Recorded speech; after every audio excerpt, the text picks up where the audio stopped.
Now, all this week, we're highlighting the issue of plastic pollution and the work being done in our region to tackle the global crisis. We've seen where a lot of microplastic comes from, and although we found plenty of litter on our beach, there are several initiatives trying to keep them clear. It's great, isn't it? But what about the rest of the coastline that's less accessible? These places, which are typically a haven for wildlife, are covered in harmful plastics.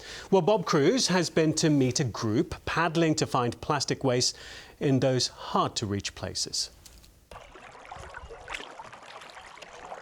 This beautiful stretch of the Kingsbridge estuary should be an unspoiled paradise. But look closer and you find these remote creeks and beaches are spoiled. They're almost completely inaccessible from land, a haven for nature and wildlife, but plastic is everywhere. Drinks bottles, branded coffee cups, which we'll obviously find loads of. The Paddle for Plastic campaign gets people into these hard-to-reach spots in kayaks, which are actually made from the recycled plastic they've gathered in the past. Every time I take a piece off the beach, I feel like it's one less piece to be ingested into the natural environment. It kind of becomes a bit of a treasure hunt, not necessarily a good treasure hunt, but at least you know it's being removed and hopefully repurposed, or at least removed from the shoreline. Back at the boatyard, the plastic collected by the Till the Coast is Clear group is sorted for recycling into new products, and the volume they collect is huge. So this was all recovered yesterday by one of our teams on the coast using the boat. So here you've got a whole mixture of the usual kind of things that we find. There's massive, some of this is massive stuff. Yeah, you've got, you know, big commercial barrels from fish farms, mussel farms. We've got inevitably polystyrene, which is something we find tons and tons of all the time. And if you don't take proper responsibility for it, you will lose it, and it will end up being smashed up on the coast and polluting the ocean. So, you know, we all need to take more care, all of us.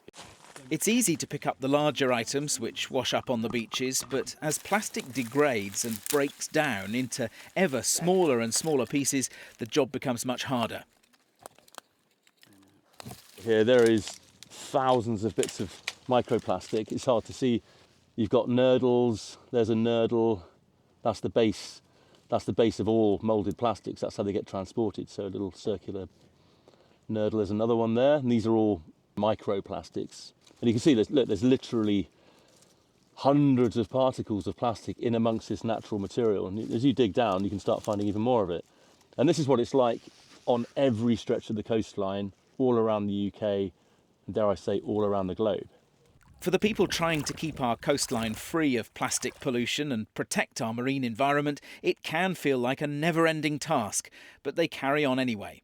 It's actually surprising. I took 2 people out yesterday. We picked up small amounts of rubbish, then we found some big lumps of rubbish. We came back with a full boat. We were out for 4 hours.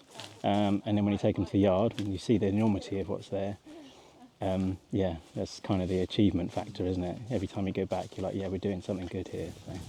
They've already collected over 22 tonnes of plastic and other waste from the South Devon coast in this way, and while the scale of the challenge may be daunting, they say working together and getting stuck in is the only solution. Bob Cruz, ITV News, Kingsbridge. Genuinely frightening how That's much pretty plastic. depressing, isn't it? Yeah. It really is.